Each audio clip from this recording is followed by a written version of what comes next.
మౌర్య దేశాన్ని చంద్రగుప్తుడు అనే రాజు పరిపాలిస్తూ ఉండేవాడు. అతను ప్రజలను కన్నబిడ్డల్లా చూసుకునేవాడు.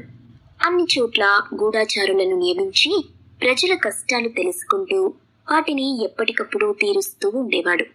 అంతేకాకుండా మారువేషాల్లో వెళుతూ తన ప్రజల యోగక్షేమాలు స్వయంగా తెలుసుకుంటూ ఉండేవాడు.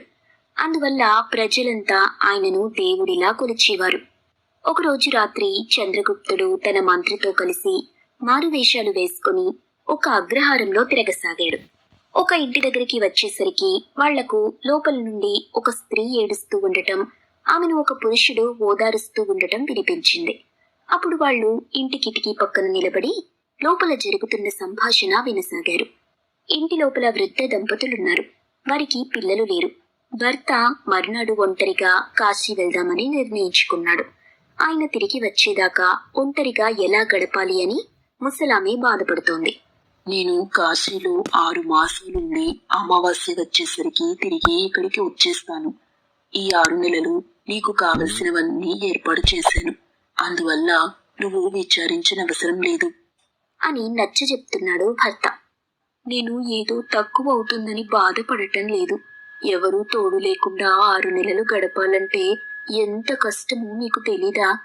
ఏ రాత్రో ఏ దొంగోడో మన ఇంట్లో దూరి నా ప్రాణాలు తీస్తాడోనని భయంగా ఉంది అంటూ విలపించసాగింది. ఓసు పిచ్చి మొహమా, మన మహారాజు గారు ఉన్నంతకాలం మనం ఎటువంటి బెంగా పెట్టుకోనక్కర్లేదు.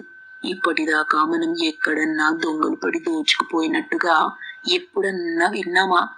ఇంత పెద్ద రాజ్యాన్ని కాపాడే మహారాజు నిన్ను దొంగల బారి నుండి కాపాడలేకపోతాడా? అటువంటి భయాలన్నీ పక్కన పెట్టి హాయిగా ఉండు. 6 నెలలు తిరిగేసరికల్లా నేను ఇక్కడుంటాను అని చెప్పాడు భర్త. ఆ వృద్ధ దంపతుల సంభాషణ విన్న తరువాత మహామంత్రి, మహారాజా, ఆ ముసలామిని 6 నెలలు దొంగల బారి నుండి దేవుడే కాపాడాలి అని నవ్వాడు. మర్నాడు ఉదయం ఆ ఇంటి యజమాని కాశీకి బయలుదేరి వెళ్లిపోయాడు. ఇక అప్పటి నుండి ప్రతిరోజు రాత్రి మహారాజు మారువేషంలో ఆ వీధికి వచ్చి ముసలామి ఇంటి ముందు తెల్లవార్లు కాపలా కాయసాగాడు. రోజులు, వారాలు, నెలలు గడిచిపోయాయి. 6 నెలల నుండి అమావాస్య రాని వచ్చింది. రాజు తన అలవాటు ప్రకారం ఆ రాత్రి ముసలామి ఇంటి ముందు కాపలా కాద్దామని మారువేషంలో వచ్చాడు. ఆ ఇంటి ముందుకు వచ్చేసరికి లోపల నుండి మొగ గొంతు వినిపించింది. ఇంటి యజమాని లేని సమయంలో పరపురుషుడు ఎవరో లోపలికి ప్రవేశించి ఉంటాడనుకుని మహారాజు తలుపు తట్టాడు. ఆ తరువాత కిటికీ పక్కకు వెళ్లి తలుపు సందులో నుండి చూసేసరికి ఇంటి యజమాని కాశీ నుండి వచ్చి తన భార్యతో మాట్లాడుతూ ఉండటం మహారాజు కంటపడింది. దాంతో మహారాజు చాలా కంగారు పడిపోయాడు. తొందరపడి తలుపు తట్టి తప్పు చేశాననుకున్నాడు. తాను కాశీకి వెళ్లిన సమయంలో ఎవరో వచ్చి తన వాకిలి తలుపు తడుతూ ఉండొచ్చునని, ఆ ముసలివాడు అనుమానపడగలడని పలు విధాలా వాపోయాడు. తన పొరపాటును సరిదిద్దుకునే ఉద్దేశంతో మహారాజు ఆ చీకటిలో గబగబా నడుస్తూ ఆ వీధిలోనే మరికొన్ని వాకిలి తలుపులు కూడా తట్టి వెళ్లిపోయాడు. తలుపు తట్టింది ఎవరా అని తెలుసుకోవటానికి ఇళ్లలో ఉన్న వారందరూ బయటకొచ్చారు.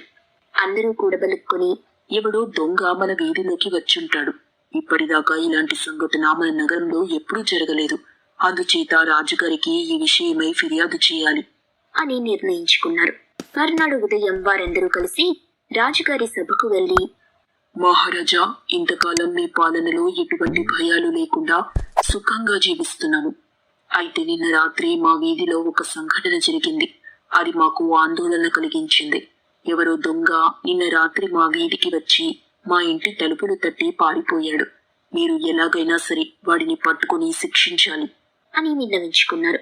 వెంటనే మహారాజు తన మంత్రి కేసి చూస్తూ, మహామంత్రి, వీళ్ళు చెప్పే నేరం చేసిన వాడికి మనం ఎలాంటి శిక్ష విధించాలి అని అడిగాడు. అప్పుడు మహామంత్రి వాళ్ళకేసి తిరిగి, మీరు చేస్తున్న ఫిర్యాదుకు ఆధారాలున్నాయా? మీ ఇళ్లలో ఏమైనా విలువైన వస్తువులు పోయాయా? దొంగ దోచుకోవడానికి వచ్చినప్పుడు మీ ఇంటి తలుపులు తట్టి ఎందుకు వెళ్ళిపోయాడు? ఆయన దొంగలు ఇంటి వెనక వైపు నుండో గోడలకి కన్నాలు పెట్టో దొంగతనాలు చేస్తారు, కానీ ఇలా ఇళ్ల ముందుకొచ్చి తలుపు తడతారా అని అడిగారు. మహామంత్రి మాటలకు మహారాజు ముసి నవ్వులు నవ్వుకున్నాడు. అప్పుడు ప్రజలంతా, ప్రభు, మా ఇళ్లలో పూచిక పుల్ల కూడా పోలేదు. అయినా దేవుడి లాంటి మహారాజు పాలనలో దొంగలెందుకు సాహసం చేస్తారు? మేమే అనవసరంగా కంగారు పడి ఇక్కడికొచ్చాం. మమ్మల్ని క్షమించండి అన్నారు. అప్పుడు మహారాజు నవ్వుతూ, మహామంత్రి, మరి వాళ్ళ ఇళ్ల తలుపులు ఎవరు తట్టినట్టు, ఎందుకు తట్టినట్టు? మహాప్రభు, దేవుడి లాంటి మీకు నేను ఏమి చెప్పగలను? ఆ దేవుడే దిగి వచ్చి వాళ్ళ ఇంటి తలుపులు తట్టాడేమో అన్నాడు మహామంత్రి. ఆ తరువాత చంద్రగుప్తుడు ఎప్పటిలాగే ప్రజలకు ఎటువంటి ఆపద రాకుండా పరిపాలిస్తూ అందరి హృదయాల్లో దేవుడిగా మిగిలిపోయాడు.